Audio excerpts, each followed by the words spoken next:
नमस्कार दोस्तों, सुप्रभात। आज आपका प्रिय डॉक्टर आदि कश्यप मुंबई का मानुस एक बार फिर से आपको श्राद्ध पक्ष के बारे में कुछ बताने वाला है। एपिसोड नंबर है 1251।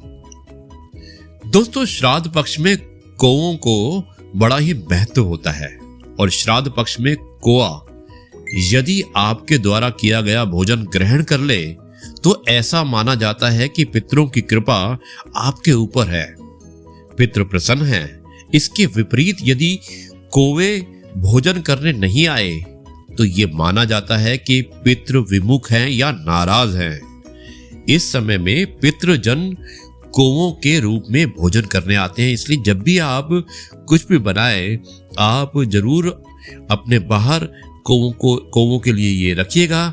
और जब अगर कौवे आते हैं और उसे ग्रहण करते हैं तो आप समझ लीजिएगा कि आपके पितृ यानी कि आपके जो पूर्वज हैं वो आपसे प्रसन्न हैं। दोस्तों, आज एक बहुत ही अच्छा लेख है। हमारे एक दोस्त हैं, मित्र हैं, उन्होंने भेजा है और इसका शीर्षक है हकीकत नामा। सभी पितरों को सादर नमन, पितृ पक्ष में। ये एक दुकानदार और यजमान की बात है जो मैं आपको बताने वाला हूं और मुझे उम्मीद है कि आपको पसंद आएगी। यजमान कहता है कि एक धोती कुर्ता चाहिए। दुकानदार, देने के लिए या घर में आपके लिए? यजमान, ब्राह्मण को देने के लिए श्राद्ध में। दुकानदार कहता है कि 70 रुपए की धोती और 65 रुपये का कुर्ता। यजमान कहता है दे दीजिए, पैक कर दीजिए। दुकानदार पूछता है और कुछ दूं बाबूजी? यजमान कहता है कि एक धोती मेरे लिए भी दे दो। अब दुकानदार कहता है कि 250 रुपए वाली, 300 रुपये वाली या 600 रुपये वाली, कौन सी लेनी है? यजमान कहता है 600 रुपये वाली। दुकानदार पूछता है कुर्ता नहीं लोगे? यजमान कहता है कि हाँ, कुर्ता भी चाहिए। और दुकानदार फिर से पूछता है 500 रुपये वाला, 800 रुपये वाला या 1500 वाला, कौन सा दूं? यजमान कहता है कि 1500 वाला पैक कर दो। दोस्तों, हकीकत में कोई ब्राह्मण या बहन या कोई अन्य वस्त्र के भूखे नहीं होते हैं, पर ऐसा सोचने वाले 100 में से 90 लोग होते हैं।